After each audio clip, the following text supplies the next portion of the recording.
A very good afternoon and a warm welcome. Quite a bit of detail this morning, and more awaits us. I have critic and not. So the first session this afternoon, of applause.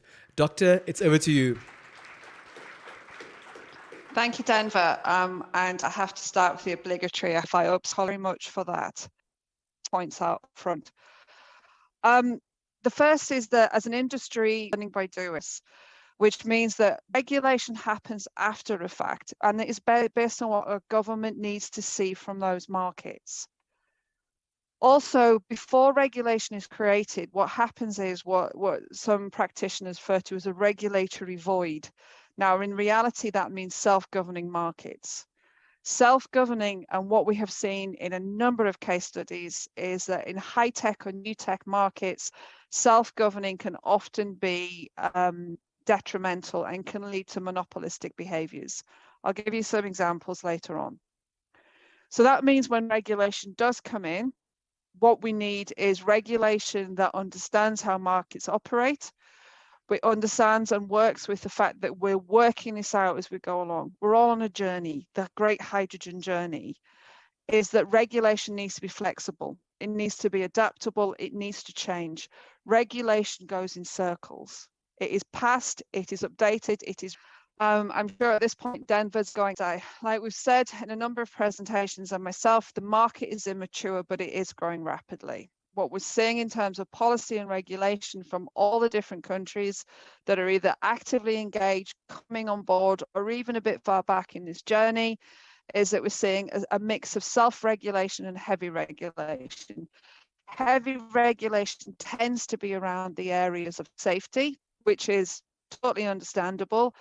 And what we've seen from the grey hydrogen industry is the development of some really strong, heavy regulation about how hydrogen is transported and stored. Now, if that remains fit for purpose, that's a discussion for later. What we have is some supply chain concerns. What that tends to mean is we are seeing immature sectors trying to grow up very rapidly. To put this in perspective, we are trying to do in the global hydrogen industry what took the Australian LNG industry 30 years to achieve. And we are looking to do it in 6 to 10. So you can see that there's a lot of pressures being built up in this industry. Now, for those who are practitioners of building socioeconomic models or even just wanting to make a profit and a return on investments, there are multiple business models which are incredibly viable in this industry. So there's no one size fits all. There's no lock-in, lock-out of business models. Within that, though, technology that we're using is not standardized. It is not, we call it FOAC and NOAC. So FOAC, I'm sure everybody, if you're not aware, is first of a kind, the very first iteration of that technology. And NOAC means when you can pretty much go and buy it off a shelf. It means nth of a kind. So when you go out and buy a new mobile phone, for example, that's nth of a kind. All the bugs have been worked out. It is made in mass manufacturing lines and it is completely standardized.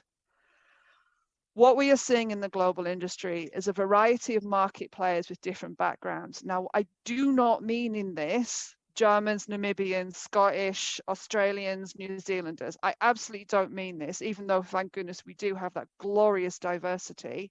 What I mean is renewable energy companies, oil and gas companies, energy storage companies.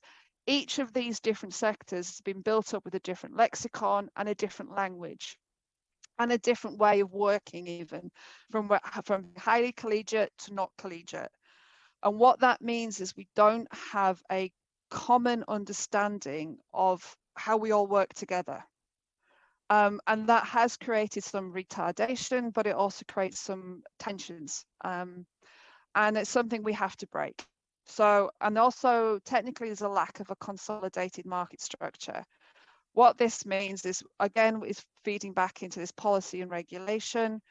And interestingly, if you are building these large projects, sorry, put my teeth in, there are some concerns about the debt markets not being as accessible. My heart, being in the is that, and that is it. Make sure the whole ecosystem is fit for purpose before we can have what's called liquid market, where multiple suppliers and producers and off takers. So this is one of the things. Regulation happens as technologies and markets evolve. Markets evolve, which is how ready is a market to adopt a piece of technology. We all know you can have the best technology in the world, the best bit of kit, but if nobody, regulation comings, including myself among us, will really focus on TRLs, but we need to start process. Nobody really knew it existed. So how could you regulate for it? And then as these markets start to be developed, really early doors, it'll be a completely different presentation. And what we're seeing, especially in areas like Europe, is we're starting data response can be a range of different things. Now, my biggest concern for hydrogen is we're trying to regulate for perfection. So that regulators and policymakers want to determine, in quote, air quotes, perfect regulation, which if we are operating in uncertain conditions and we're learning as we go along, you cannot regulate for perfection. Yes. This is not yet, will change. Your first suite of regulation, how markets react and how the players in the market to your 20. You've got your long-term goals, but you regulate for the first step in the journey. And then you'll go back and you'll iterate and you'll change this. Specifically, because I heard it talk a lot about this morning. If we have a regulatory void or if we operate in a self-regulating market for green hydrogen, the first thing is I have heard personally is people claim that their hydrogen that comes from grid electricity is green. Now, the grid electricity doesn't need to be from renewable energy. It can be from any source. But hey, they're saying, well, it's still green. I've heard some people claim nuclear hydrogen is green in some players. I'm certainly not about to throw anybody under the bus here, but some players I've spoken to have suggested that fracked gas to hydrogen don't have currently a legally approved definition about what green. Little nibble on the end of your charging point. And only recently has a number of regulators come in to say, as of 2024, they all have to use the same one. You have to take into account who so far have had if we are developed. Thank you so much, Doc, for sharing your expertise. As you are able, green, in any event, we now have a sense perfect for those engagements. So kindly do not Thank you for making your framework looks like and whether it actually can support this new venture or whether we need to establish or create new laws in order to cater for the intricacies of. We have a PowerPoint presentation, but it seems they might have was created at an opportunity for our communities that come from these natural resources. So as a starting, that would be the basis that we understand be our acts of parliament. Now the constitution makes a constitution, otherwise it's unconstitutional. With the current laws that are applicable, so we've already got a gap. How we regulate, but they give you, what are the, to use as what are we doing with, or take apart the export rules. We have got law 1954, way before apartheid, cannot be dependence, because at the end of the on. And at the end of the day, yes, the most important one, obviously, that act was enacted, which is going to happen because we're going to put all these activities. What does the regulation do? It refers us back to the old acts. So blah, there you go. No relevance to what we want to do. Production as an energy source. Or are we going to use, we all know that in Namibia, passing law is not going to happen overnight. It's a good thing we have political support, but there is a process, and it's a democratic process. And it also requires the input from the public. And I want to pause here because that is a very important, very crucial that expect mining, they've never really had a voice to be a part of the benefit resources. In terms of how they wish to regulate, in terms of regulating, it requires peers that we've got the skills, interested parties. People cannot be too. Can we afford that flexibility in terms of, and the fact that regulation framework,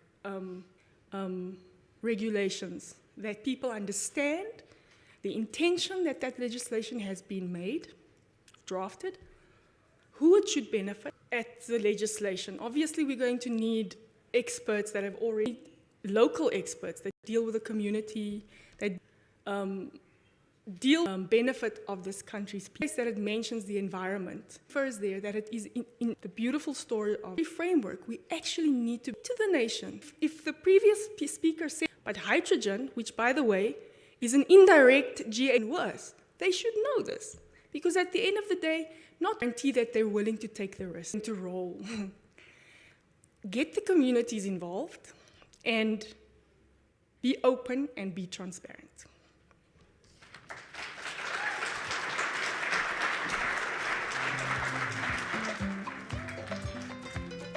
To say preach Sinvik for not requires us to get involved in Namibian people.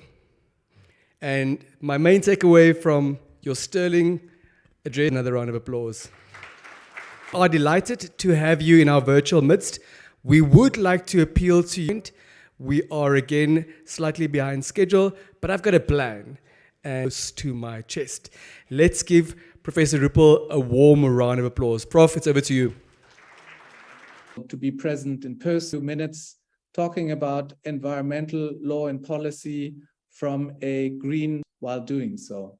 I hope that Namibia is one of the driest countries in the sensitive.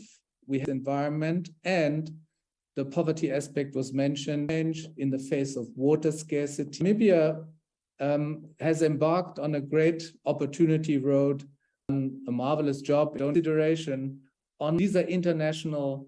The African Union Agenda 20 more and more relevance in the context of sustainability aspect. Real value conservancy as well as and I would just like to know whether some thumbs up. Okay, dealing with all the different environments and so forth from both a domestic, regional and international law perspective. This is the 4th edition of this book, which came out recently in Support Street in Windhoek. It can be involved in the industry investors understand dated. We have a new law, have to be to protect the environment for the present and future generations of Namibia has to be considered in due course. And therefore, the Environmental Management Act is the piece of legislation in hydrogen projects.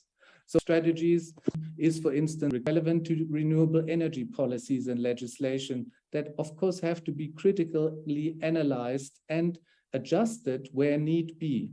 The answer is that we need to respond in tailor-made responses, and matters. In that regard, I think we have to take advice from the international renewable energy agencies that say priorities for hydrogen, guarantee of origin schemes, and other enabling policies.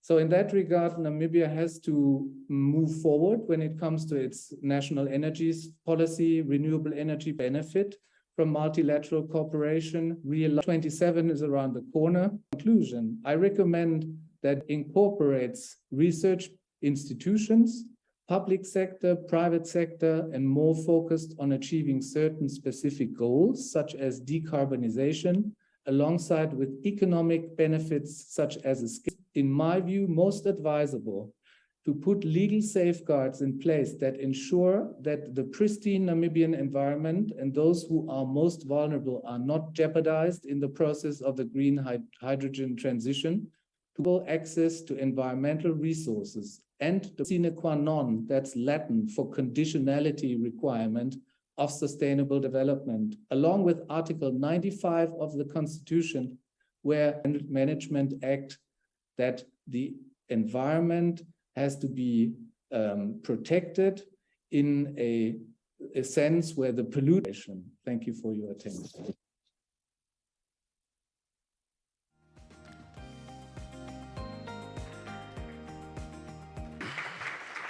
Much hope we have to transform the economy to economically emancipate the average Namibian. We need to do it within the confines of the law. If we are claiming to want to preserve this beautiful country of ours for future generations, we need to do exactly that. So the price that we are paying for establishing a green hydrogen hub in the land of the brave cannot be our country. But I think those can certainly coexist and coexist beautifully. They need not be mutually exclusive concepts. Please remember to fill out those forms. We appreciate the feedback. We want to do better.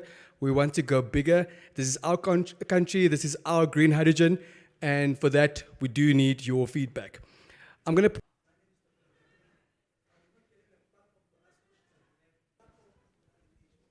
I'm happy you're asking that very valid and important question, sir. You must have been elsewhere earlier when I shared with the audience. That means that we only have 2 days and we have a lot to get through to get to the heart of the matter, to make sure that we all get on the same page so that we can move forward. For that purpose, we have to make use of the tea breaks, we have to make use of the lunch breaks, and after every day, there is a networking session. So at this stage, those are the platforms that we need to make use of. We need to make sure that we get the contact details of those people we want to engage. All right, I would like to now call on Madam Elise Shakalela. She's an environmental law activist who serves as a law lecturer at the University of Namibia and is also a part-time an honors degree and a bachelor's degree in law. She serves as board member at the Community Conservation Fund of Namibia. And listen to this, for Namibia, which persuaded Namibia's government to place a ban on all single-use plastic bags and introduced plastic levies. She's also Namibia's Earth Ambassador through Miss Earth Namibia 2016. I think that in isolation already deserves a round of applause. So, Madam Shakalela is making her way to the stage. She'll moderate the next session, so she'll call upon a panelist. Madam, you have the grand total of 20 minutes. I hope it's going to be possible. Tapandula Wanene. Yes, I am Elise Shakalela, and I'll just quickly call upon the panelists on stage. I'll not read Dr. Carrie Ann Adamson. She's already on. She's joining online. She's a global strategic advisor of Worley International Environment Project at the Legal Assistance Center. Ms. Corina, please come up. And then I'll also call Dr. Muller. Dr. Grant Muller is a project manager. Also call upon Ms. Stephanie Bush. Ms. Stephanie Bush is a senior associate at ENS Africa. She is also an energy lawyer. Professor Rupal has already been introduced. He's a professor of law of public and international to develop this legislation on green hydrogen to be drafted, which then needs to go for regional consultation. In terms of the two houses, the National Assembly as well as the National Council, is 2 years really feasible to actually enact this legislation on key policy formulation in terms of green hydrogen? But thank you that I can sit here. So yes, I am part of the government opportunity for the become a primary fuel export, a potential SEZ zone. And that's all still be competitive, but yet that there's still good infrastructure. So that's a shared asset. It's a concept that was brought to the table to assist further developers that are going to be located to the south of the Springbok and ammonia, being a distribution led on international best practices, being submitted and approved by cabinet industry. The discussions. Thank you very much. Thank you very much. How do you envision this legal framework to look like, seeing that there is no legislation currently that is regulating green hydrogen? How do you envision this regulation to look like? And are there some of the key factors that we can draw from the current legislations that we have in place, such as the Minerals and Petroleum Act? So please give us more insight on this, envisioning this legislation on green hydrogen. Thank you very much for actually talking wind and solar, actual resource that is here that has or can be granted in terms of licenses, as we've seen, considering environmental issues with application for that to be transferred, which addresses but it would also relate of the electrolysis facility, of the ammonia plant, and regulation without any, regulates that, and it's fit will evolve with it, with supplements. I'm going to be reciting what my speaker says because we're really running out of time, so I'll just leave it out there. To you, Ms. Corina, green hydrogen is said to be produced in a national park, in a protected area. You are working for Namibia's only public interest law to track, monitor, just alluded to. Oh, Elise, it's a difficult one. Indigenous. So yes, regulation. Environment Management Act has got some regulation that are in place, but we also know that there's a lot of lip service being provided in terms of employer by all conflict of interest that can occur, and we need to know. Move over.